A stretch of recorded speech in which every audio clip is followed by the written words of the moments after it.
All right. Thank you, Jill, and thank you, Lauren. All right, so today we're going to go over the QM portal, seclusion restraint policy, functional process. And this first slide just redirects, as I said previously, back to where you can find the specific requirements for seclusion restraint reporting. So that would be AM, PM 962. Next slide.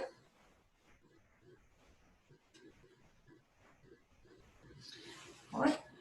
So the very first thing I want to talk about is the login process. So if you already have an MCO level login for triaging incident accident death reports, inputting internal referrals, or processing QOCs, you do not need to go through the full registration process. If you do not already have a login, you will need to go to the login screen and click on the create a new account and then follow those steps. There is an external user guide for creating a new account found in the FAQs. There you can see on the left-hand side in the blue box where it says FAQ, there's a user guide that you can use and follow those step-by-step instructions. For those of you that already have an account, there is a step that you'll need to go through. Next slide, please, Lauren.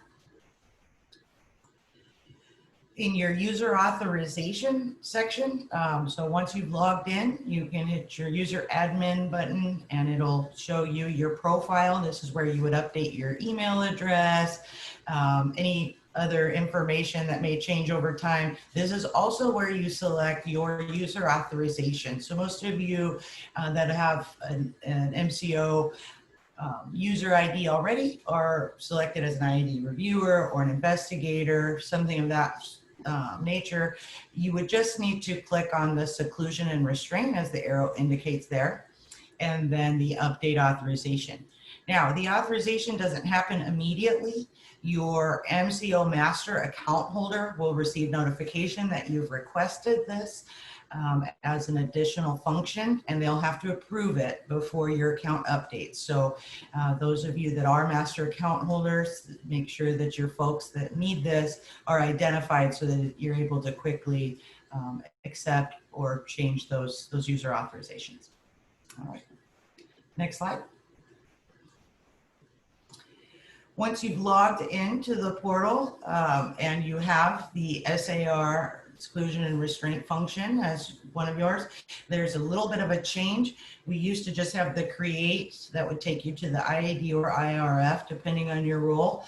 Now you have a drop down so you can select either the IAD, IRF, or QOC function, or you can select the SAR function. For today's training, we're going to be focusing on everything that happens after we push that button. Next slide. And when you go to create an SNR or SAR, as this portal has nicknamed the seclusion and restraints, the first thing that you would do is search for the member.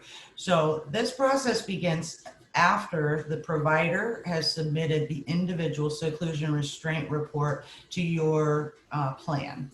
So you would know who the member is. Now, the search function here works by entering either the access ID and date of birth or the first and last name and date of birth on the form. You always like to highlight that if you enter every single field, you'll receive an error message. The system is programmed to just accept ID and date of birth or first name, last name, and date of birth. Once you've entered the information, you just click on the little search button over there as indicated by the arrow. Next slide. As soon as you've selected your member, the system will automatically take you to select a provider. So this is the provider that sent you the report. So not always the health home. This might be, the urgent psychiatric center that you work with. This might be your inpatient behavioral health unit at your local hospital. So you can search by name, access ID, or zip code, or a combination. This one's not as restricted as the one before. Once you search, you hit the search button. it'll start bringing up anything that's related to the search criteria that you entered above.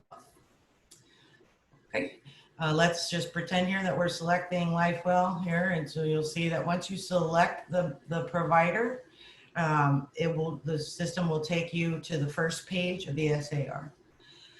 The first page is one of 5 different sections, and this page does not require any MCO input unless you see something that is incorrect.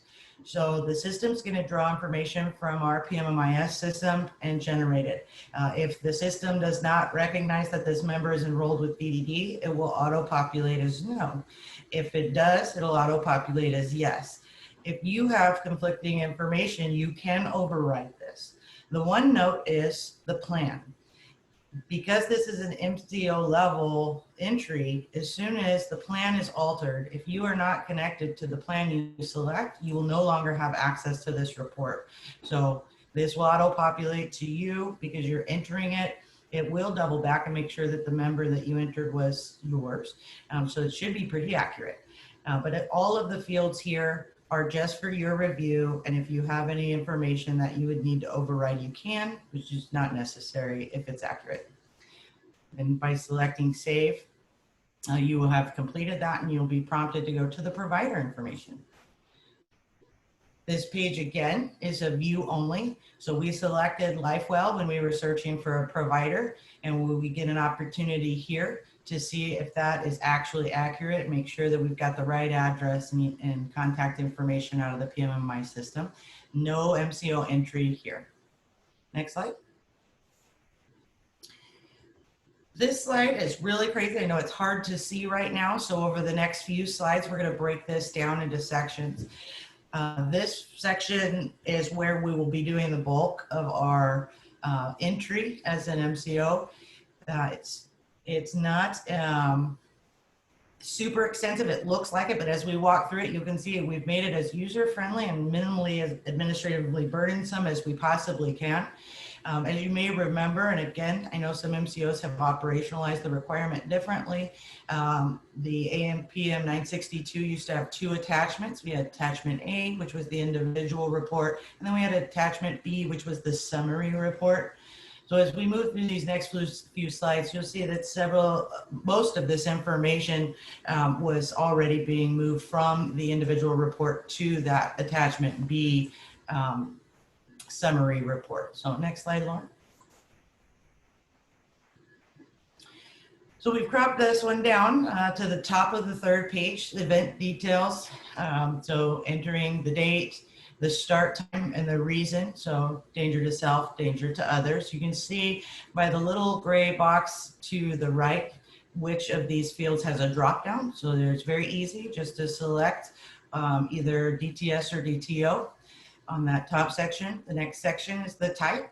It'll auto-populate everything to no, so you can select yes for the different types of restraints that may be applicable.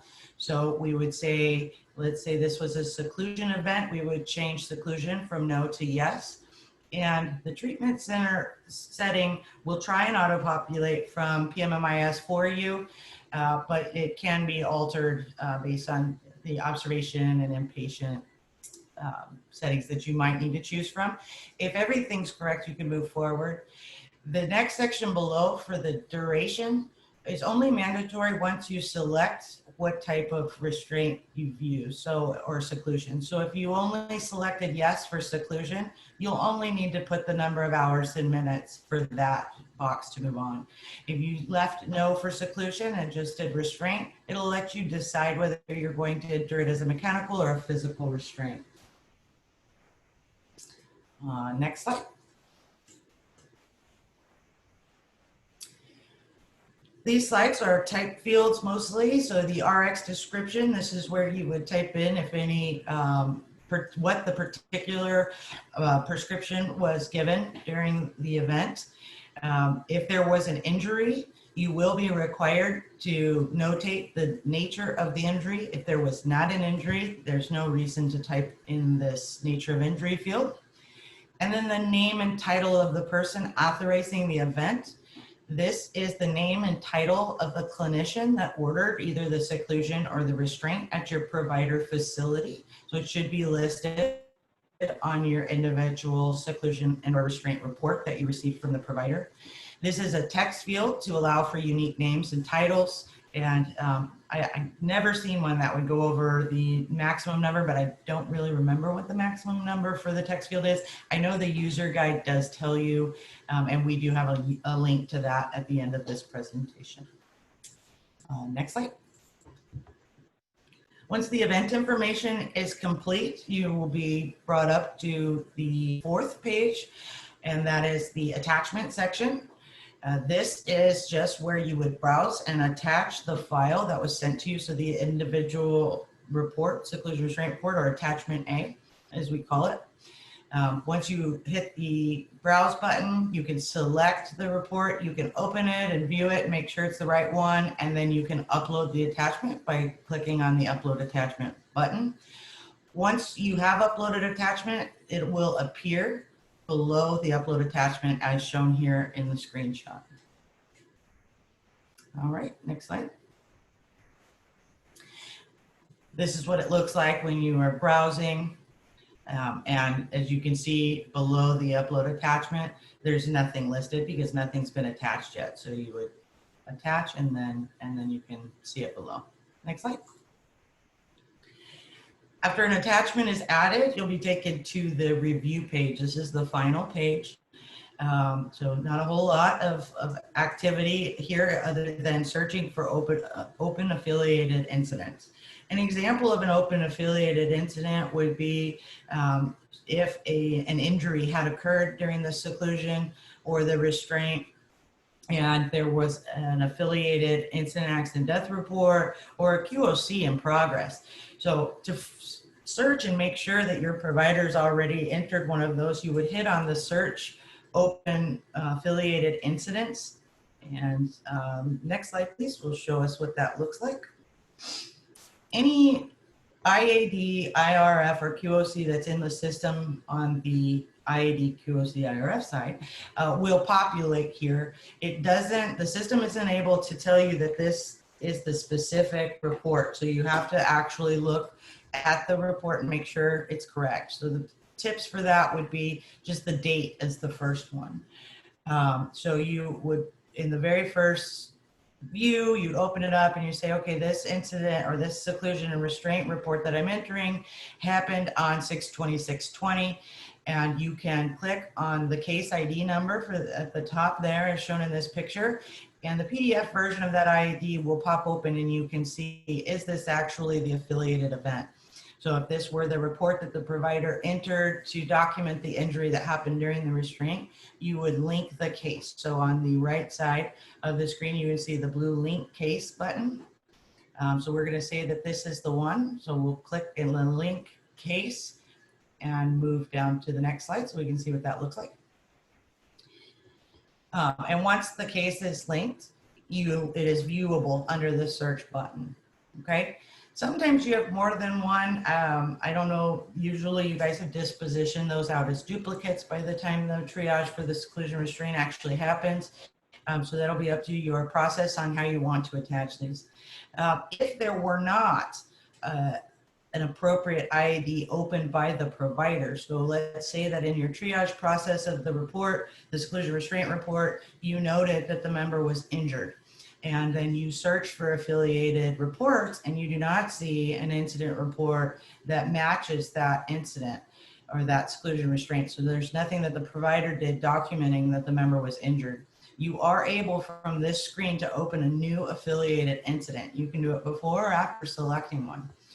And once you open the new incident, the seclusion and restraint that you've just documented and uploaded will be tied into your IRF that would lead you into your QOC function to help you with follow-up with the provider for not timely reporting that incident of injury. And then also all the pages and reports and documentation is all linked together within the QM portal so that it becomes one full circle report to show the appropriate clinical triage, monitoring, and follow-up to any kind of event that had a bad outcome. All right, next slide. If you triage the seclusion restraint report and you determine that there's no need to link it to an IAD or an IRF or start a QOC, it is ready for redacting for the IOCs. So as soon as you have determined this would be similar to how when you close an IAD without any further action and you get it ready for release to the independent oversight committees, this green button here at the bottom allows you to move into the redaction function. Next slide.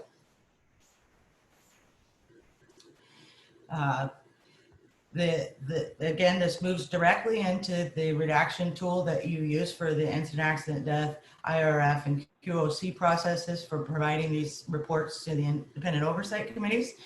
And you can select which independent oversight committee and then go through the redaction tool. We're not going to go through all the process of the redaction tool in this particular training. We can, if you have any need for additional staff training for that, we have an individual standalone training for MCOs for using the redaction tool. Next slide.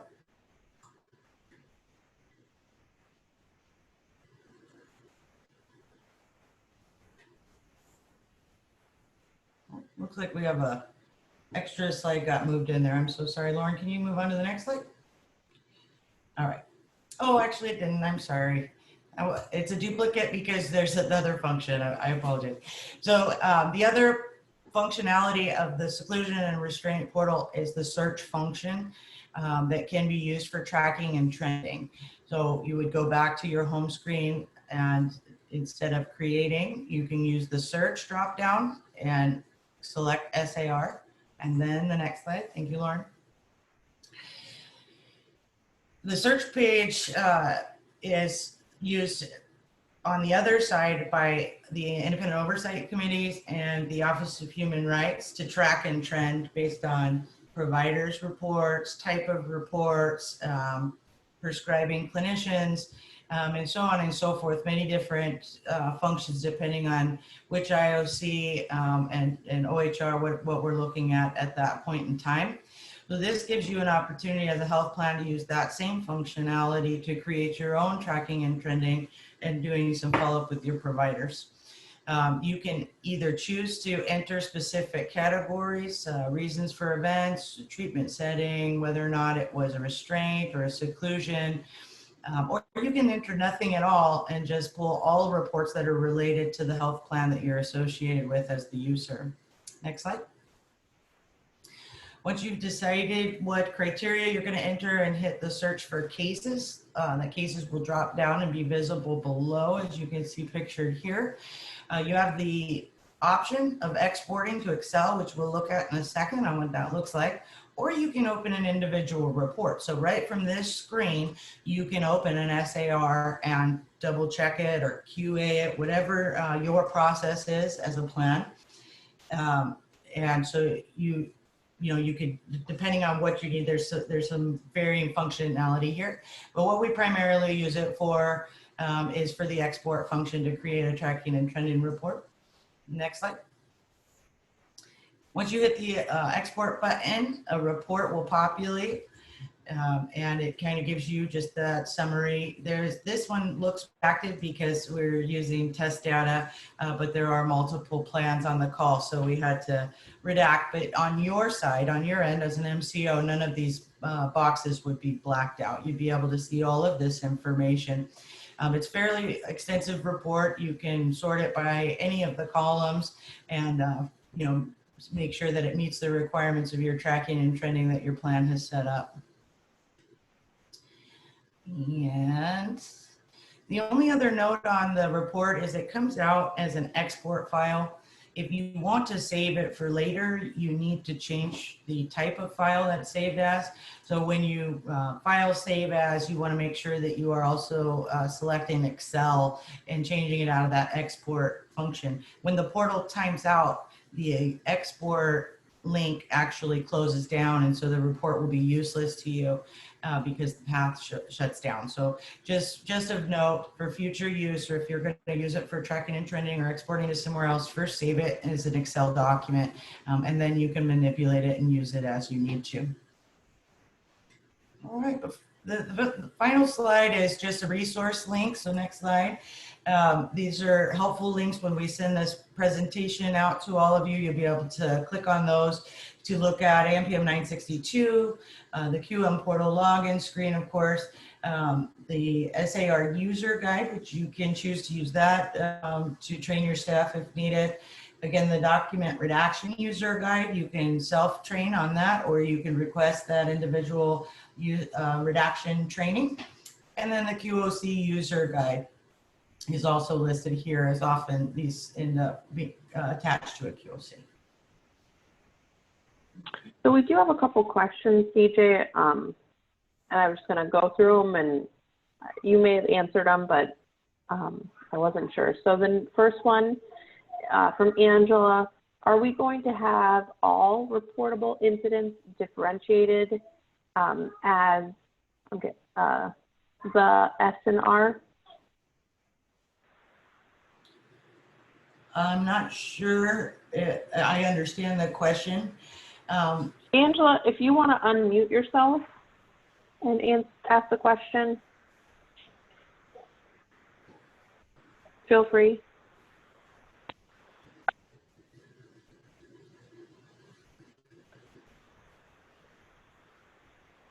Maybe having some difficulty getting off mute. So the seclusion and restraint, is that, Angela, are you there? Okay. So right now with your functionality on the IAD and QOC sections of the portal, you do have ability to look at those. This is just adding seclusion and restraint. And they will be labeled starting with SAR instead of IAD, IRF, or QOC. I hope that answers your question. Well, and let me just remind everyone, if you did call in, you'll need to *6 to unmute yourself. So that may be it. But I think, was that some, oh, go ahead, Jill. Just to continue what CJ had said, the SAR is now its own category to choose from, if that helps answer the question as well.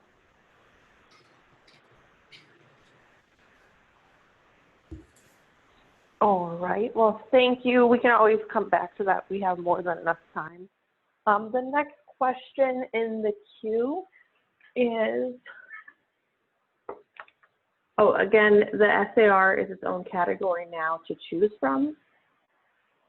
Is that a question or a statement? I'm not sure, CJ. Oh, I apologize. That was from me. I just put that in there. Oh, sorry. It's because your name is a number, so I was confused. All right, sorry. The next one is, can we pull reporting from the portal? Yes, you can use the export function to pull the reports in the SAR side and also on the IAD and QOC sections of the portal.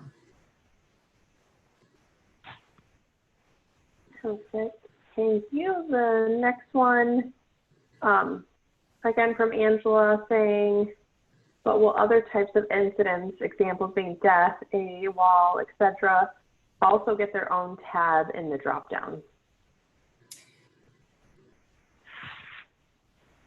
Not on this section of the portal. They will be available in this very same fashion. The export function for SAR is the same as it is in IAD, but is Monica on the phone? Maybe that's more of a QM question. She's not on the phone today, CJ. Although I think those different categories like deaths or AWOLs would be captured in an IAD, but we can take that question back and get more information and send that back out to the group as well. Yeah, it's definitely, you are able to search by category in the IAD and IRF search functions.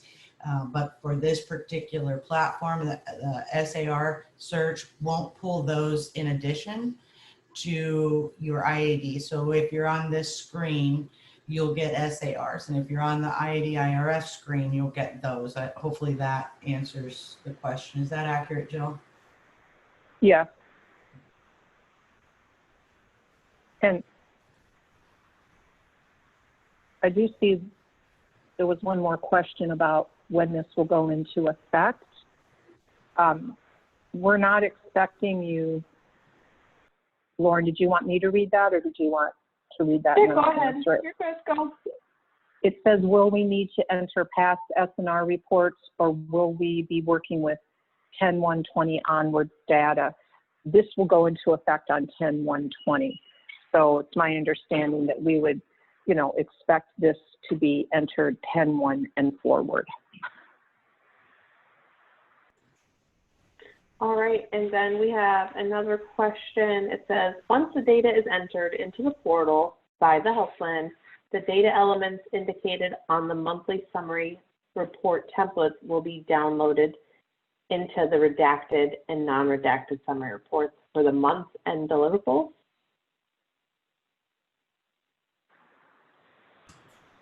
Hi, Alonzo. This is CJ.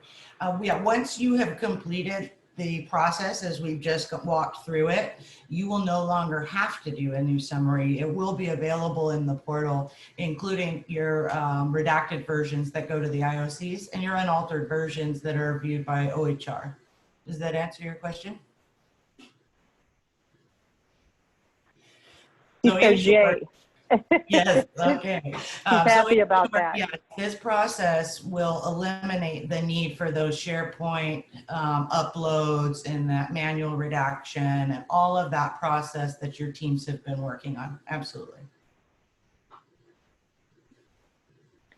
And it looks like we don't have any other questions in the queue, but I wanted to let people know that you can unmute yourselves using the mic button in the middle bottom left, or if you're on the phone, to *6. Oh, and I said that too soon. We have a couple more questions. I have one from Brandy. She said, I understand this version is for the health plans. Are there future plans that providers will be able to submit their SNR forms to plans via the portal, similar to how providers directly submit IADs?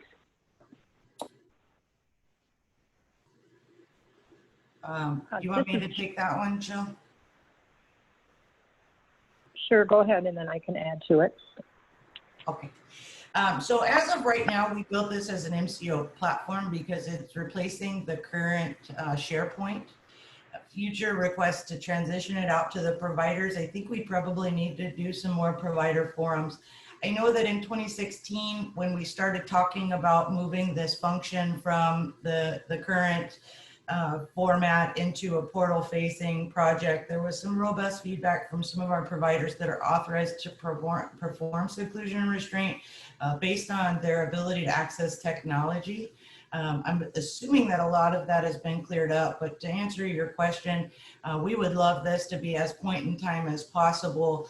Right now, there is no current work product going on to create that new function, as this one just barely is rolling out.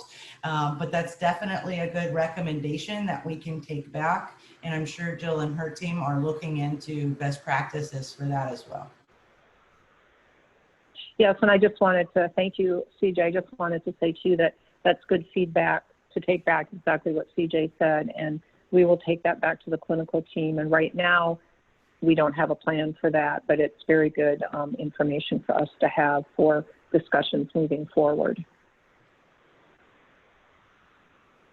And then we still have we got a lot of good questions.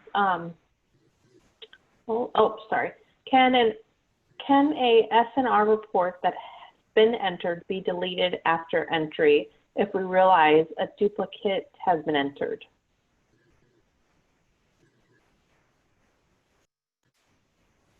Yeah, if it's a duplication, Yep. You can close it without action, similar to how we do on the IAD site. Because it's a web-based portal, I don't believe that there's a way to completely eliminate it, but it will. You can notate it as closed as a duplicate. Yes. Thank you. And then the next one, will the allegation tab have more types of allegations to search SAR more effectively? There is no injury tab for us to click onto.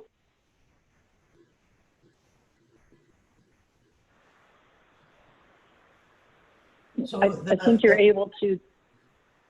You're able to document the injury though in the SNR, SAR. Yeah. So there's not an allegations search in SARs. If you want to go back real quick, Lauren, to slide 21, differently than the IAD searches where you can enter an allegation. Let's say we enter abuse and we can search any case that is abuse. Here, we're looking at reason for event, treatment setting, whether or not there was an injury. That'll be a yes or no. It's not really the type of injury. You could select provider. Of course, this one shows a selectable health plan because it's screenshot from an access user, but for yours, that would not be selectable. So these are the, oh, I'm so sorry, it's slide 22, Lauren. These are the searchable functions that you'll have to do your tracking and trending for SAR. Now, again, once these are linked to an applicable IAD or QOC, so if there was an allegation of abuse tied to an SAR, when it would be linked to the IAD and or IRF and QOC, it will show up on that side. So if you searched abuse, let's say we thought that if the health plan is alleging that seclusion restraint was used inappropriately and they are making an allegation of abuse and they're linking it to a QOC, it will be searchable on the QOC side. So maybe that is helpful.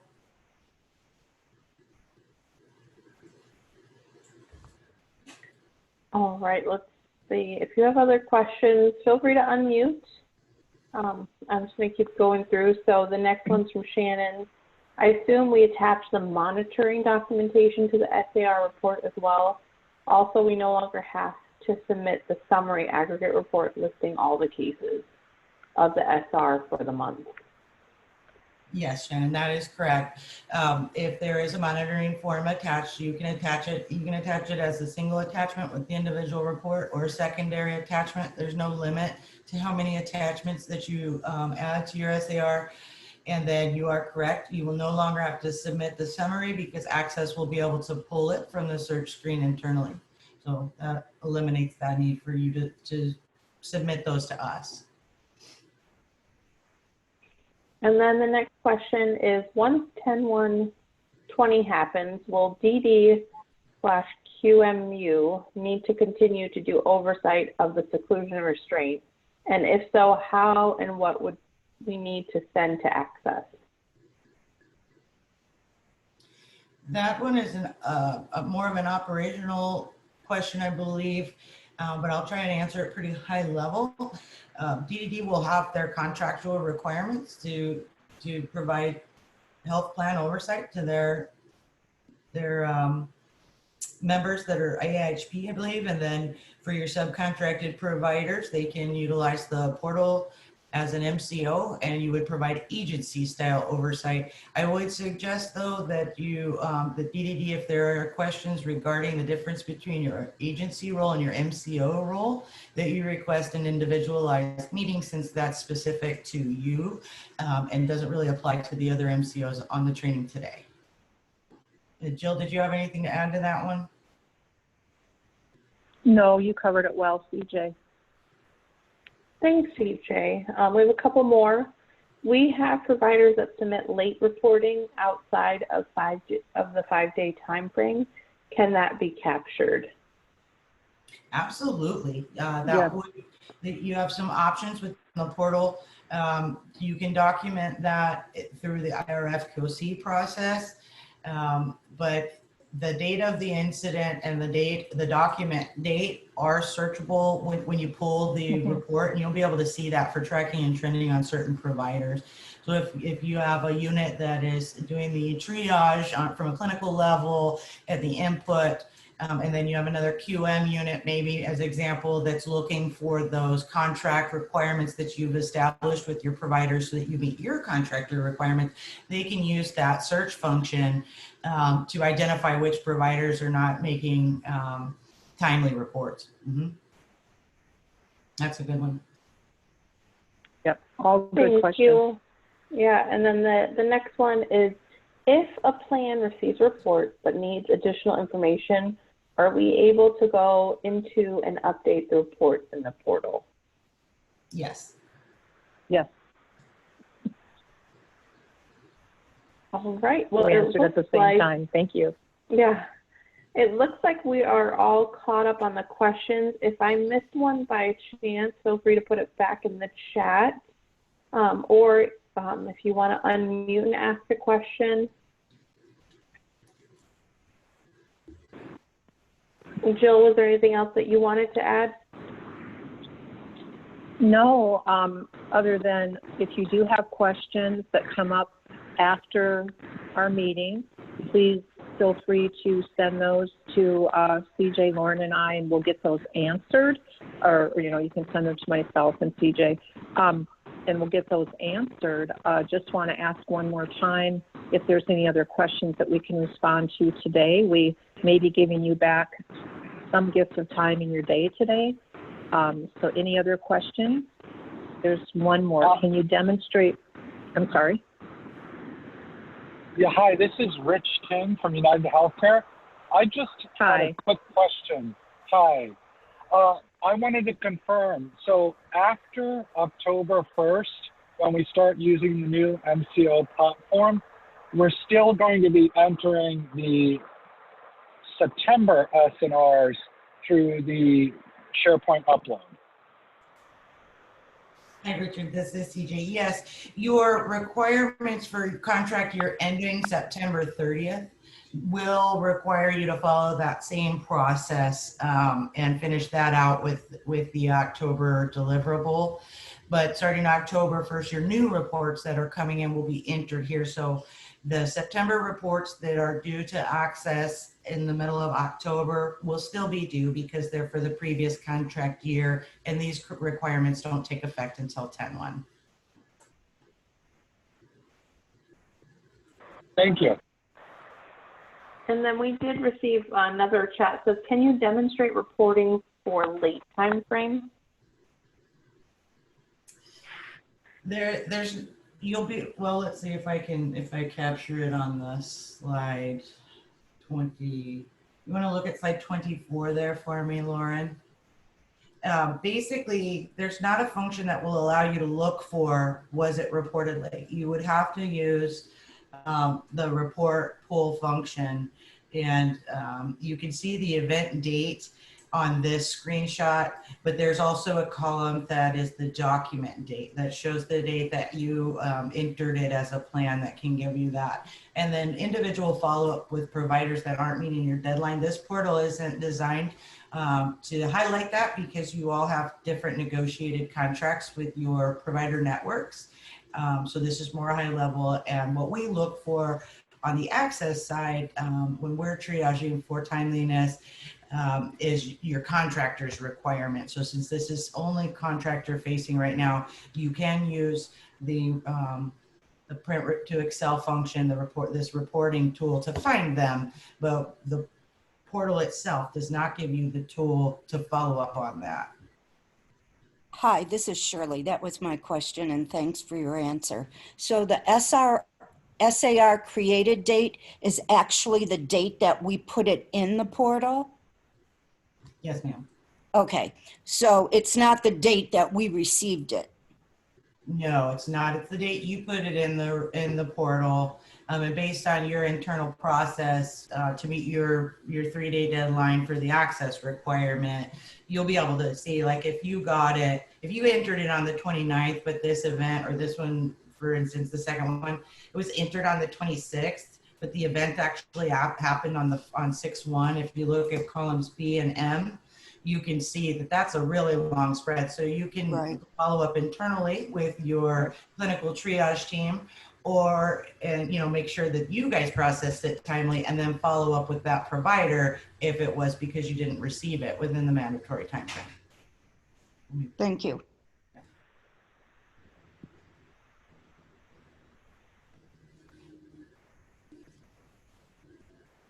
And that is all the questions in the chat that I have.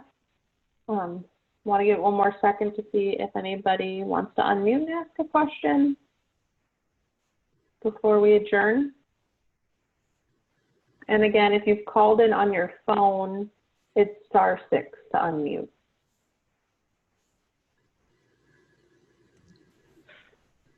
Also, this is Shirley again. I noticed in the new policy, you had it out for remarks until late last month. When will we get the confirmed updated policy for seclusion and restraint reporting that refers to this process in it? Do you guys know?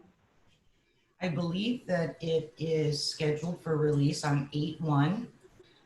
We can confirm that date, but it'll be posted, not effective until 10/1. But I believe it's scheduled for the 8/1 posting. And thank you for pointing that out. There was quite a bit of public feedback that resulted in some corrections and things like that. So appreciate all of you that took the time to review it and submit those public comments. And then Jill, is it 8/1? I think it's 8/1 that one's publishing, right? Yeah, that's my understanding. Because I know we've looked at some of the public comments already and are taking all of that into consideration for the, publication back out to everybody. So I believe it's 8/1 for an effective date of 10/1.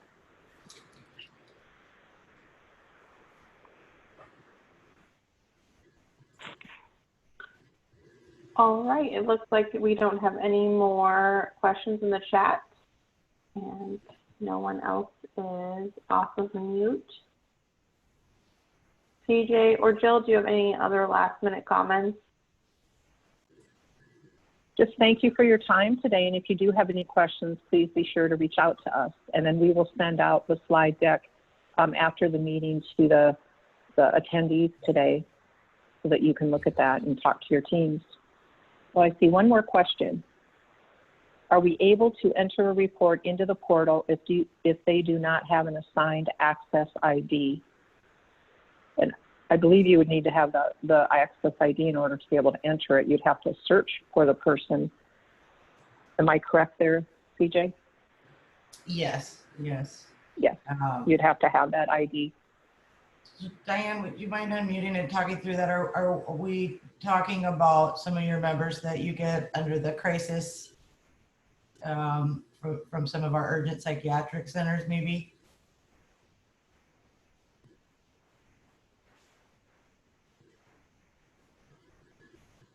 Thank you, Shirley. All right, I think that Diane might be talking about some of the reports that some of the REBA plans get through the crisis contracts that may not be an access member, but they're receiving service. And that's something we need to take back and figure out how that one's going to work. I believe it was considered in the development, but I don't have the exact answer. You should be able to find the member under their temporary access ID that you give them so that you can work on that. But I will definitely need to get back with you through how that works for those particular folks. Everyone else should have an access ID, whether it's state only or not. But Jill, thinking of it from that level, from those crisis hours for non-access enrolled folks, do they get a temporary access ID? I'm going to have to verify that because I can say, this is Diane, that because I've just done a whole bunch of reports from one of our acute psychiatric cares, and I just filled out our personal tracking log with a member that does not have a temporary ID or an access ID. He's currently not enrolled in the system at all, but we're still filling out all of his seclusions. Yeah, I believe that will happen at some point, Diane, but that's one, thank you for that. We are going to take that back and we can send out follow-up to your group. There's another question here from Shannon for the expectation of time frame once an SAR is reported into the plan. That is that time frame is indicated at AMPM 962. I believe it's 5 days, but don't quote me on that. I need to pull up the policy and double check.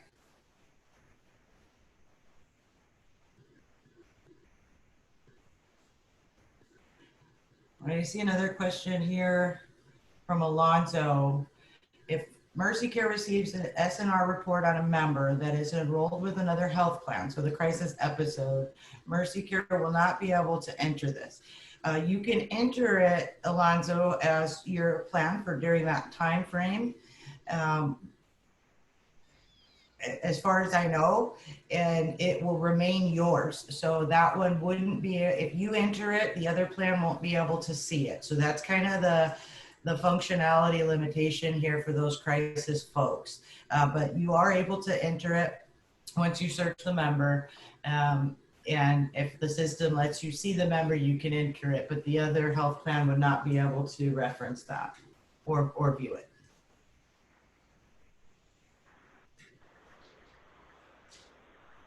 There's also one more question. We currently have to email access OHR when we upload our deliverables to the SharePoint Drive. Do we now eliminate those emails? Yes, all of the SharePoint related requirements are removed from this year's 10-1 contracts. And the only requirement for deliverable for seclusion restraint you guys have is once you receive them from the providers, entering those into the QM portal.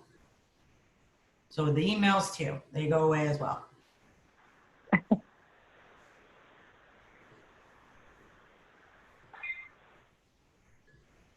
All right, it doesn't look like there's any other questions or comments in the chat other than Alonzo saying perfect, thank you. Oh, I always speak too soon. Somebody else said, this is Shirley, we currently report all techs and ACC separately. Will that continue? It won't matter, Shirley, because it'll be tied to your user account and to the health plan that auto-populates for your user account. So no, you don't have to do two different things. Once the report, the individual report is created, and it's triaged and either closed and uploaded or tied to an IAD QOC, you're done. You don't have to do anything else. On our end, I mean, there might be a follow-up you have with your providers. Let me just clarify. But as far as deliverable to access on our end, once you have completed this process, you're done.